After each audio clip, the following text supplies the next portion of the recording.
नमस्कार, मैं मनोज पॉल। दिल्ली में एक लड़का है जिसका नाम है प्रदीप बनर्जी, ठीक है? और उसका पापा का नाम है बीजेन बनर्जी जो रेसिडेंट है रामकृष्णपुर का। उसका क्या हो गया कि मर्डर हो गया, ठीक है? कोई बोलता है सुसाइड है, ठीक है? पुलिस का कहना है कि वो सुसाइड है। उसका फैमिली का जो प्रदीप बनर्जी का जो फैमिली है, उसका कहना है कि ये मर्डर है जो पुलिस ने किया। और उसमें 3-4 लोग इन्वॉल्व है। इसमें एसएचओ मोहन राव जो अ, हार्डवे का एसएचओ है पुलिस स्टेशन का, और देबा, रघु और संजय करके 3 और पुलिस वाला है, ठीक है? पुलिस कांस्टेबल है। ये लोगों ने क्या करा, ये लड़का को कोई केस है कि नहीं उसमें को भी नहीं पता। हाडवे से शाम को उठाया ये लड़का को, प्रदीप बनर्जी को। और इन लोगों ने क्या करा, जब इनको उठाया, उठाने का टाइम में इसको पेट्रोल में तेल नहीं था, पेट्रोल में तेल भर रहा है, भर भर के जबरदस्ती गाड़ी को लेके गया। क्या किया पता नहीं, सुबह जमीन पे उसका डेड बॉडी मिला है, ठीक है? और खास करके पब्लिक से उसका फैमिली मेरे को कांटेक्ट किया, तो फैमिली से मेरा रिक्वेस्ट है, देखिए, कोई भी अगर बॉडी में इंजरी मार्क्स है उसका फोटो वगैरह करके रखिए, क्योंकि पुलिस इसको छुपाएगा।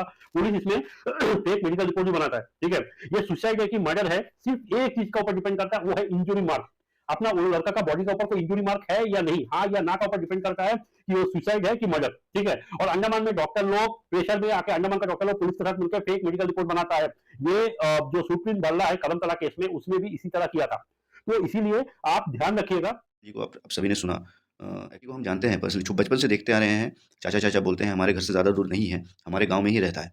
और जो कि ब्राह्मण है, पंडित जी है, तो क्रिमिनल एक्टिविटी से तो दूर-दूर का उनका कोई गया है, क्योंकि वो नियर टू इम्पॉसिबल है वो चीज़। और बचपन से उनको जानते हैं, वो किसी से ना झगड़ा करते हैं, ना कुछ करते हैं, अपने में रहते हैं।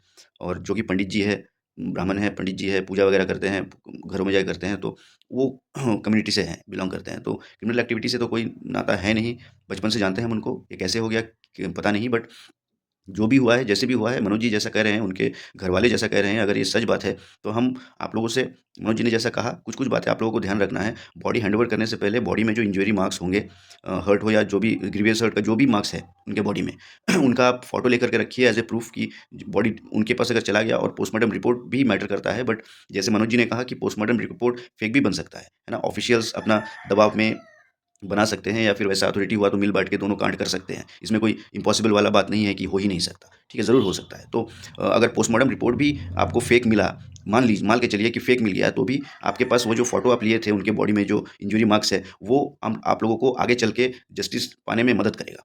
ठीक है ना? तो ये आप ध्यान रखिएगा, क्योंकि एक बार बॉडी आपको मिल गया और आप उस बॉडी को डिस्पोज़ कर दिए, रिचुअल हिसाब से जला दिए, तो इस केस रिलेटेड कुछ भी आपके पास एविडेंस नहीं रहेगा, क्योंकि बॉडी ऑलरेडी डिस्पोज़ हो चुका होगा। है ना? तो मेडिकल रिपोर्ट भी अगर आपको फेक पकड़ा दिया गया होगा, तो फिर आप कुछ कर नहीं सकेंगे।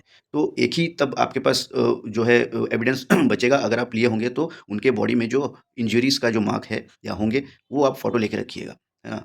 और हम एक बात आप सबसे कहेंगे कि ये जो पुलिस वाले जब तक जिसको जिसको साहब बुला रहा है, क्यों बुला रहा है पता नहीं, बुला रहा है, और आप लोग भी निकल पड़ते हो साहब बुला रहा है बोल के, है ना? ऐसा नहीं होता है। उनको आपको बोलना पड़ता है कि आपको क्यों लेके जा रहा है। और कुछ-कुछ नियम हैं, जैसे रात को अगर कोई थाने में बुलाता है, तो साथ में गार्जियन जाना चाहिए, और गार्जियन अगर उसको इन बिटवीन रास्ते से उठा के लेके जाता है, तो गार्जियन को इन्फॉर्म करना चाहिए कि आपका लड़का जो है थाने में है, या फिर हम लेके जा रहे हैं, आप लोग भी आइए, या फिर जो भी है। तो एक बात आप दिमाग में रखिएगा कि कोई भी किसी को भी अगर थाने में बुलाता है, तो घर में माँ-बाप भी है, पुलिस वाला एक कांस्टेबल आया और आके बोला कि साहब बुला रहे हैं, तो लड़का उसके साथ चला जाता है ना? उसके बाद वहाँ पे जाके क्या होता है, नहीं होता है, आप लोगों को मालूम है थाने में कि क्यों उनको बुलाया जा रहा है, क्योंकि हमारा वहाँ छोटा एक एरिया है यार, वहाँ पे क्राइम्स होता नहीं है। वाले ऐसे ही किसी को उठा के नहीं लेके जा सकते। पहली बात, उनको बोलना पड़ता है कि आपको क्यों लेके जा रहा है, क्यों आपको थाने में, अनलेस आप कोई हिस्ट्री शीटर हो या क्रिमिनल बैकग्राउंड है आपका, तो उस क्षेत्र पे आपको, ठीक है, उन लोग जब चाहे तब आपको लेके जा सकता है। जब चाहे तब मतलब क्या है कि कोई इंसिडेंट घटता है कहीं पे भी, तो आप लोगों को इंक्वायरी करने के लिए लेके जा सकता है। पर आप लोग का अगर कोई क्रिमिनल बैकग्राउंड नहीं है, या फिर आप हिस्ट्री शीटर नहीं हो, तो जब मर्ज़ी तब आके घर में आके आपको उठा के ले के लिए ऐसे नहीं लेके जा सकता। ये पहली बात। और दूसरी बात है कि अभी वक़्त है, आप लोग प्रोटेस्ट वहाँ पे गाँव में हैं, तो कुछ भी होने से पहले प्रधान को इन्फॉर्म करना थाना का ज़िम्मेदारी है। ठीक है? और उसपे प्रधान अपना कंसर्न भी देना चाहिए कि ठीक है, नहीं छोटा-मोटा चीज़ है तो हम देख लेते हैं, वरना आपको हम लोग हैंडओवर कर देंगे। उतना अथॉरिटी होता है। पंचायत में भी न्यायालय का एक प्रोविज़न दिया गया है। पंचायत वाले भी अपना जो है कोर्ट बैठा सकते हैं, न्याय कर सकते हैं। सरपंच का वही काम होता है। ठीक है? तो ये सब बातें आप लोग जानिए और प्रोटेस्ट करना सीखिए, और प्रोटेस्ट करिए सब मिल के। इसमें पार्टी का जो है भेदभाव मत करिए, सब मिल के प्रोटेस्ट करिए, क्योंकि ये कुछ ज़्यादा ही हो रहा है आजकल, है ना? हर किसी को कुछ भी करके, मतलब ऐसे ही, मतलब फ्री फंड में आप लोगों का कुछ राइट्स भी है। हाँ, हमारा संविधान हम लोगों को कुछ राइट्स दिया है, जो राइट्स को इवन कि कोई भी कम ज़्यादा नहीं कर सकता, अगर चाहे भी तो। अगर वो करता भी है तो वो वैलिड नहीं है, ठीक है ना? तो आपका कुछ राइट्स है, वो राइट्स को जानिए, उस राइट्स का इस्तेमाल करिए। ऐसे ही कोई आके कुछ भी नहीं कर सकता, चाहे वो कोई भी हो, गवर्नमेंट ऑफिशियल ही क्यों ना हो, हाँ? अनटिल एंड अनलेस उनके पास वैलिड रीज़न होना चाहिए। ऐसे ही आपको बोला कि साहब बुला रहा है भाई, क्या करने, वो खुद को उसको नहीं पता है क्या करने बुला रहा है, तो वो कौन से हिसाब से आपको बुलाने आया है, हाँ? मतलब क्या चल क्या रहा है वहाँ पे? अभी भी दिमाग खोलिए आप लोग सभी मिलके प्रोटेस्ट करिए जब तक जस्टिस नहीं मिलता है, प्लीज़।